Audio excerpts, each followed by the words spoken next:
Hi guys! Welcome back to my vlog at Dressable Yes Vlogs. For today's video ay meron tayong i-highlights guys. So actually yung hair ni Madam ay ating niriban last December. So meron din tayong ibang mga client na nagpapariban today. Si Ma'am Justine and Miss Ja. So ito yung gagamitin natin, balancer. Tapos naglagay tayo ng bleach at oxidizing. So naglagay lang tayo ng 5 ml sa bleach at oxidizing natin. Imimix lang natin nito. Then, ilalagay na natin sa hair ni Ma'am Grace. So, actually, si Ma'am Grace ay ating client since matagal na guys. Nung nasa baba pa may yung salon namin. So, nung lumipat na kami, so, hinahanap pa rin niya yung salon namin at pabalik-balik na siya sa atin. So, ayan na guys. So, ayan, nag-tease ako. Tapos, yung ginawa ko dito na techniques, guys, ay freehand techniques na highlights techniques, guys. So, nag-weave lang tayo dito ng max coverage weaving.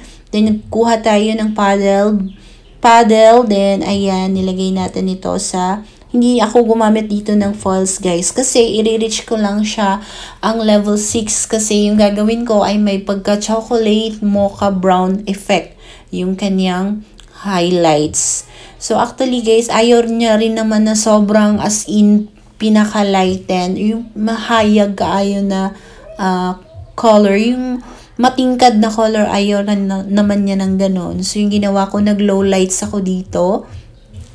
So, nag-reach lang ako dito ng level 6 na highlights sa kanyang hair. Tapos, ginamitan ko tong techniques na ginagawa ko ng paddle. Then, after that ay, ayan, nilalagay natin yung hair na ni-weave natin doon sa may paddle. Tapos, nilalagyan na natin ng bleach at inuhugot natin ito, guys. So, actually, yung techniques na to, guys, this is my own techniques at ginawa ko to nung last 2023. Dahil meron akong isang napanood na ideas. Tapos, iba naman yung sa kanya. Yung sa kanya naman ay ang ideas naman niya yun ay suklay. So, itong techniques ko naman ay galing sa paddle. So, balik yung manggagaling ay yung highlights ko ay nabibase sa paddle. Tapos, niweave natin ito, guys. So, max coverage weaving highlights yung tawag dito. Pero, hindi ko siya nilagyan ng falls. Bali, hindi ako dito ng foliage techniques. Yung baling ginawa ko dito, yun nga, freehand na highlights gamit yung paddle. So, ayan, hinuhugot lang natin para magkaroon ng dimensional sa kanyang parts, iba't ibang parts ng kanyang hair mula dito sa nape bottom area, sa occipital, tapos dito sa kanyang left inner na hair, tapos dito rin sa right side niya. So, ito yung weaving na ginagawa ko, guys. This is my own techniques. So, ayan. So, manood lang kayo hanggang sa dulo ng video para makita at malaman nyo yung gagawin natin at makita nyo yung pinaka-outcome ng kanyang hair, guys. O pwede nyo naman gayahin yung ganitong techniques, guys, kapag yung gusto ni client ay low lights lang, kasi hindi masyadong matingkad, kasi nga naka-freehand tayo, freehand bleaching tayo. So, yung freehand bleaching na ginagamitan natin ito ng paddle, tapos bleaching, tapos oxidizing, tapos, ayan, i-blend lang natin ito gamit ng ating brush. Then, saturate, then massage. I-massage gamit yung brush.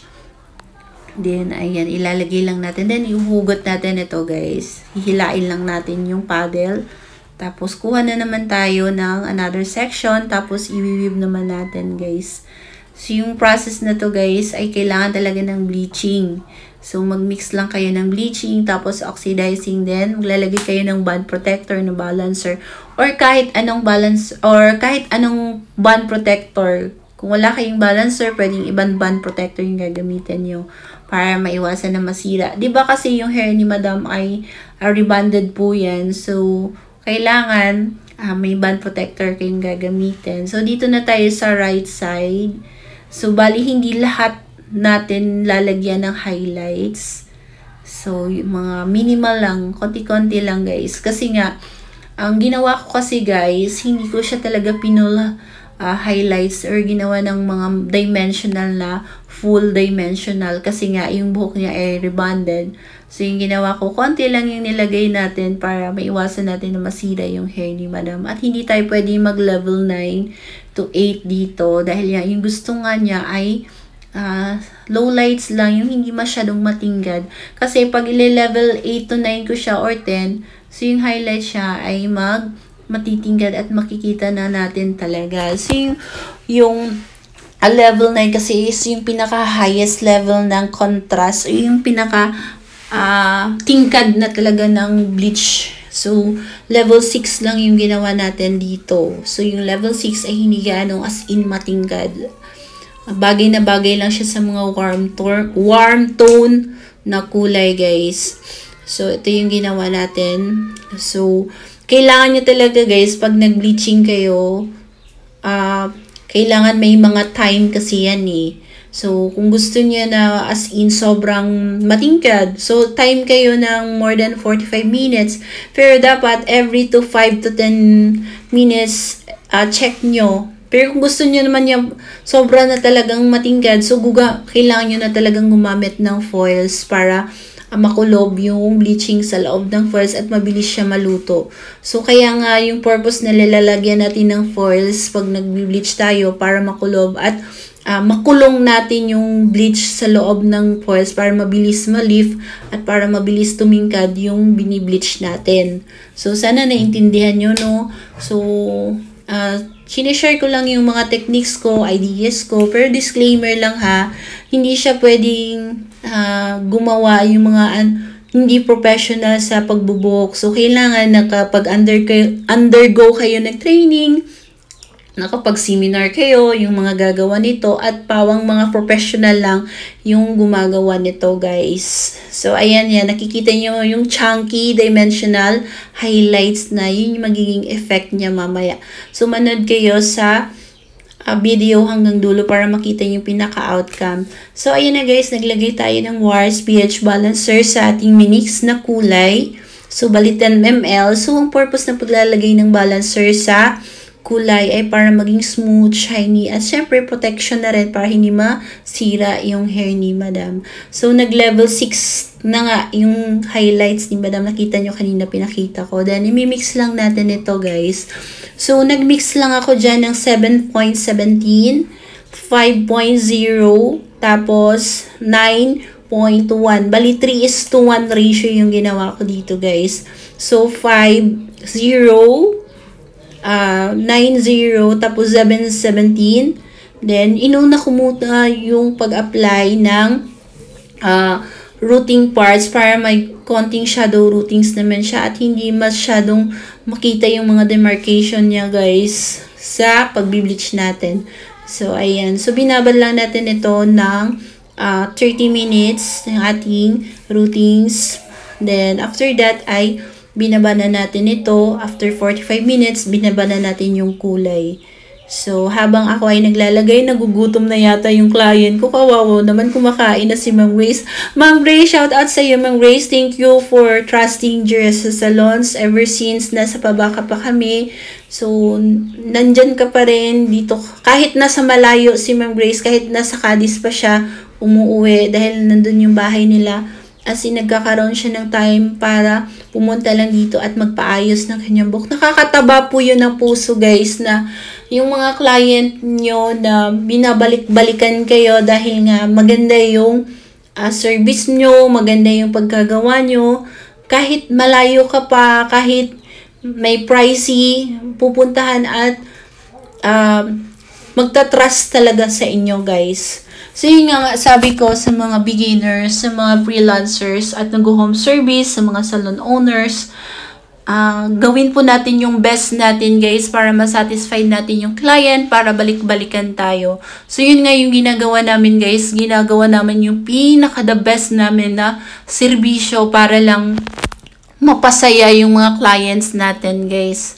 So, sana kayo ganun din, kagaya sa amin na talagang nasa puso talaga yung paggagawa. Hindi lang pera-pera yung hinahabol natin, guys. So, meron talagang mga pagmamahal sa client at pag-aaruga. Hindi naman sa inaano ko na ako na yung mga pinakagaling, ako na yung may hindi ako ganong tao guys sa kumbaga ako nga ay nag-share pa nga po ng aking mga nalalaman, mga ideas na wala po kayong binabayaran dyan guys. So dito na nga harap-harapan ko nang sinishare sa inyo yung mga techniques ko, yung mga ideas ko na free nyo na napapanood dito guys. Diba? So yun yung mga client natin. So eto na guys, after 45 minutes, binaba na natin yung gamot.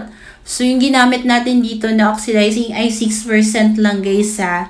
Then, after that, pinatuyo at Brazilian natin. Naglagay tayo ng Brazilian. Tapos, pagkalagay ng Brazilian, blower agad para hindi mag-fade yung color. Yun yung ginagawa namin para hindi agad mag-fade yung color. Para ma-refresh natin yung hair ni Madam at maging shiny. At syempre, magkaroon na rin ng treatment. So, ito na nga. So, kinurling iron natin siya. Mababang heat lang. Then, after that, so, ito na yung sa outdoor niya, guys. So, ito yung sa outdoor niya. So, ito yung highlights niya, guys. Pero actually, guys, within 2 weeks, magla-lighten pa yan, guys. Hindi pa, ito yung pinaka-outcome na kanyang hair, guys. Tatandaan nyo, lahat ng highlights ay nagkakaroon ng fading after 2 weeks or ilang months. So, yan na po yung naging outcome ng kanyang hair. So, sobrang happy rin si client dahil napaganda natin yung kanyang buhok. So, ito na yung sa outdoor natin na videos. Then, as you can see, bagay na bagay sa kanyang kulay. Morena po siya. So, kung gusto nyo umorder ng Wars Hair Products, gaya ng pH Balancer, PM nyo lang po ako. Or meron po tayong TikTok account. Pwede po kayong mag-order. Meron din silang page, Wars Hair Products. Meron din silang Shopee account. So, ilalagay ko dito sa baba yung link. Anyway guys, thank you for watching and God bless you all. Bye-bye!